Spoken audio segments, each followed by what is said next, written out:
Michael came over to my house. I'd met him when he was 12 at Sammy's house, when he was about 12 years old.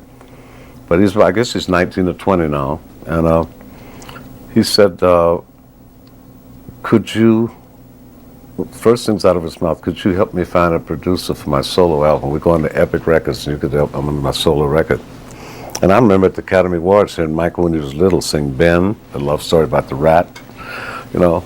And I said, Michael, my biggest concern right now is I will think about that, but my biggest concern right now, you don't even have a song in the picture, man. You got Ease On Down the Road with Dinah, but you don't have a solo song, you know. That's what I'm concerned about now. We have to be concerned about pre-recording and all this stuff with Nipsey and Pryor and Lena and, you know, Diana. It's a lot of work before you shoot one foot of footage, you know. You have to do all of the pre-recording, and you have to do a lot of good guessing about tempo and times and, you know, lengths and all of that stuff, keys, everything. So, so I'm going to get you a song first, and then we'll talk about the rest. And we got You Can't Win in there for the Scarecrow song. And one day I got a chance to watch him a lot, and they were at the St. George Hotel in Brooklyn, blocking a scene with the principals, the 4 principals. And Sidney was the floor taped up, and he was pulling little pieces of paper out of his chest, as in the picture. Da da da da da da da. Confucius. Da da da da da da da da. Whatever. Shakespeare. Da da da da da da. Socrates. I said, what? And he said Socrates again and again and again, you know. And so after 2 days, I said, Michael, before you get in the habit here, it is Socrates. And Michael said, really? And he looked me dead in the eyes. These are big, beautiful doe eyes, you know. And I don't know, at that moment, I said, you got to produce it, man. I like to take a shot at it, you know, because I saw things. That was it. Socrates made you the producer. Socrates turned me around. Old Sock was back, you know. And but he was amazing, though, because he knew everybody's lines, every line in the movie. Michael memorized it. He knew every word of dialogue, lyrics, dance steps, everything. He just absorbed everything, and I started to see a maturity in him that I respected him a lot in the Motown records. You know, all of this stuff, ABC, you know, Dance Machine, all those great things they did. You know, great producers. But it was still bubblegum. It was Motown bubblegum. It was great, though. Yes. Voice as high as it could get, you know. Yes. And I started to see some other things there, you know. And I guess that's part of, you know, one gift that you hope you have is to be able to see something before it happens, you know, and then work backwards in the details to see how to figure out how to get there.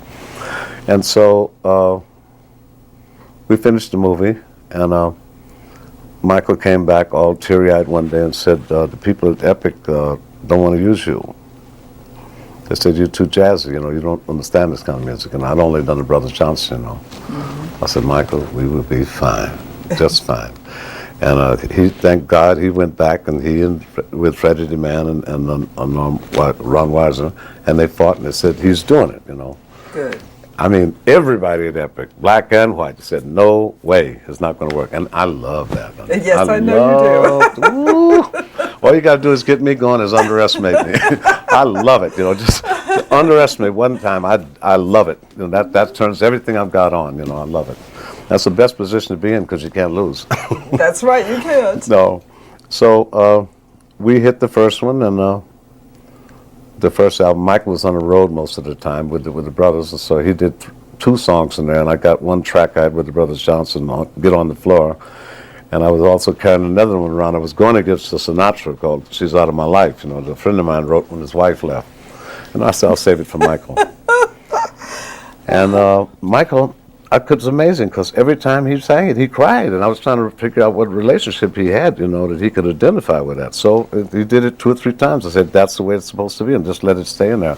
Anyway, guess what? The record sold 10 million records, and it was more than any black album had ever sold before. All the guys who would badmouth me and this and me, it saved their jobs. It really did, you know, so that's God has a way of evening things. I welcome you guys back on here. If you're new, consider subscribing, liking, and also share this video. So the very sad news coming in is that Quincy Jones, commonly known as Q, who distinguished himself over the course of a 70-year career in music as an artist, a band leader, a composer, an arranger, a music producer. According to reports, they're saying that he has died at the age of 91. Jones died on Sunday night at his home, that is in Bel Air, California, according to a statement that has been shared to a couple of press people. And his representative, Mr. Arnold Robinson, said the cause of death has not been disclosed to the press and the public.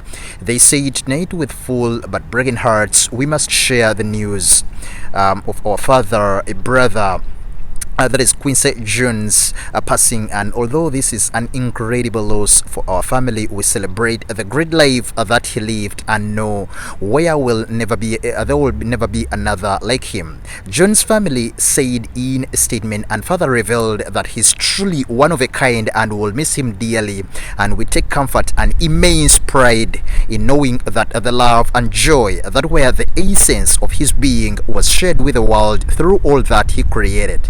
Through his music and his boundless love, Quincy Jones will be it for eternity. Jones' eminence in the entertainment community was so great that he went by the one later handle named as Q Bread in the world of jazz. Jones became one of the pop's music's most formidable figures, and he collected 6 of his 28 Grammys awards, for his 1990 album Back on the Block. And he was, by the way, a 3-time producer of the year.